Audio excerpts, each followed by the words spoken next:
wala pa may Sabadista ato nga time. Mga Hudiyo man to, mga palangga. And then unsa may hinungdan nga gaadtuan siya sa sinagoga. Nag-adto siya dito aron pagwali sa kamatuoran o pagwali sa maayong balita nga siya mao ang anak sa Dios o magluwas siya sa iyang katawhan. Kaya kung mabasa nato sa John 3:16, di ba naingon, "For God so loved the world that He gave His only begotten Son, that whoever believes Him shall not be perished but have eternal life." So mo itong hinungdan nga ni Anhi siya, kay aron luwason ang iyang katawhan tungod sa ilang mga sala o sa ilang pagkagahig ulo.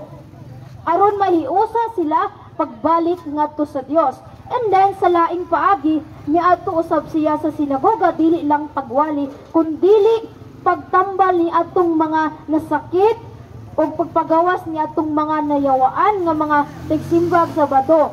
And then kung tinuod pa nga Sabadista si Jesucristo, ngano man kung atong basahon sa unahan sa Lucas 4:29 nga buot man lagi siyang ihulog sa pangpang sa mga tigsimbag Sabado. Kung inyo pauntang kauban si Jesucristo, nganong inyo man siyang gustong ihulog sa pangpang. Sa ato pa, dili day siya Sabadista. And then, napasilaylaing mga supak, muning pinakalas nga atong paborito nila nga supak, kaning sa Mateo 5:17. Nga ayaw ninyo huna-huna nga mianhi ako aron pagsalikway niini kundili aron paghatag niini sa husto ug saktong kahulugan. Yes mga pinangga, that is true nga wala siya moani diri aron pagsalikway sa adlawng igpapahulay or paghandom sa kaluwasan. Niani siya kay aron paghatag og kahulugan. So matod pa nila kini sa Mateo 5:17 nga wala daw giusab ni Hesus ang balaod sa adlaw ng papahulay. Wala man gid niya giusab igsoon na gitangtang gyud.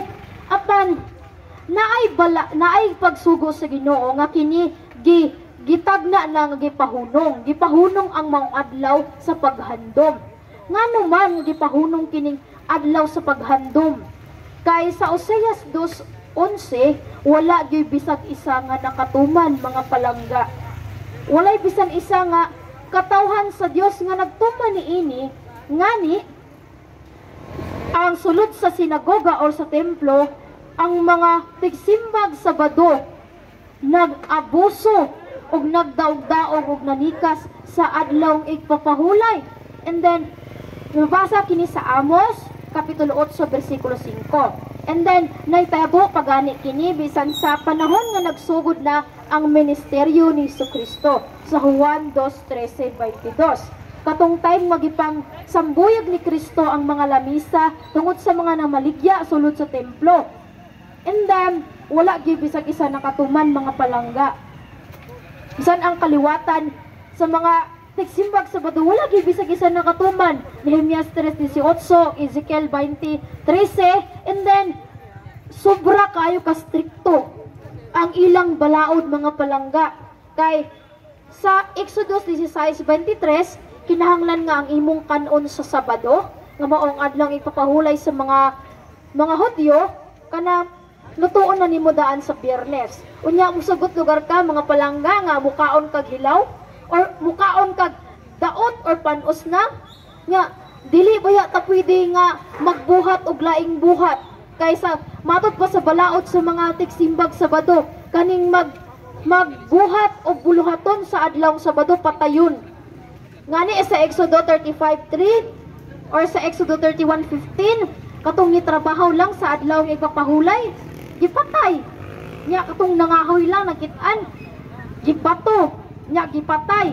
In short, sa Jeremiah 17:21, katong nga adlaw or ang adlaw Sabado or ang adlaw ipapahulay, wala dapat kay buhaton.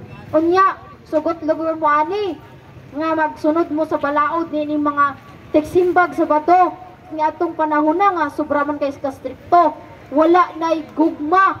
So mo atong hinungdan nga gitagaan ni Kristo og hustong kahulugan og mao kato ang iyang pagkabanhaw.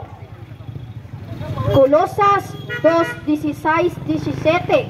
Ang tanan anino lamang sa mga butang nga umaabot apan ang katumanan mao si Kristo.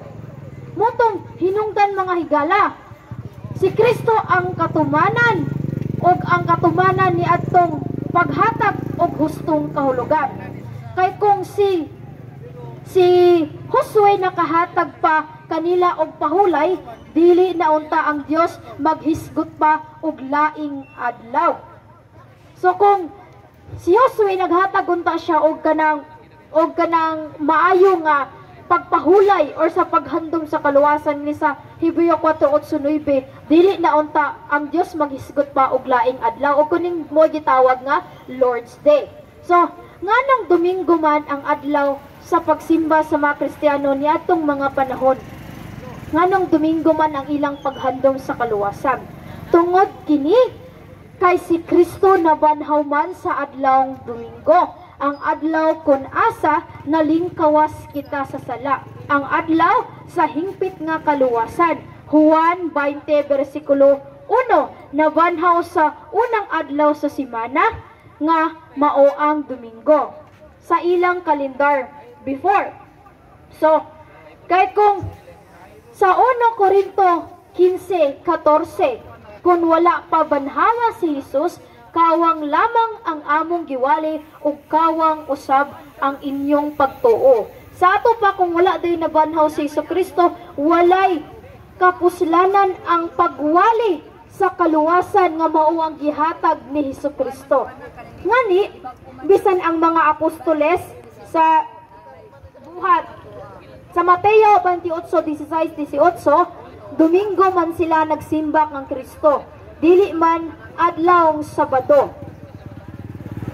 And then katong adlaw pagid sa Pentecostes, katong pagdihog sa balaang Espiritu Santo nga o pagdihog sa Holy Spirit sa mga apostoles sa buhat 2:1-4 adlaw usab katong Domingo. And then sa buhat 27 adlawng Domingo usab sila nagtigom alang sa balaang panihapon o katong Eucharist nga kanunay natong gisaulog every mass, katong tinuod nga lawas ug dugo ni Kristo. And then sa 1 Korinto 16:2, sa unang adlaw sa matag semana o ang adlawng Domingo, nagtigom ang mga Kristiyano. So sa ato pa mga higala, ang hinungdan nganong Domingo ang adlawng igpapahulay or ang pinakasentro sa pagsimba sa mga Kristiyano tungod kini kay si Kristo nabanhaw niini nga adlaw.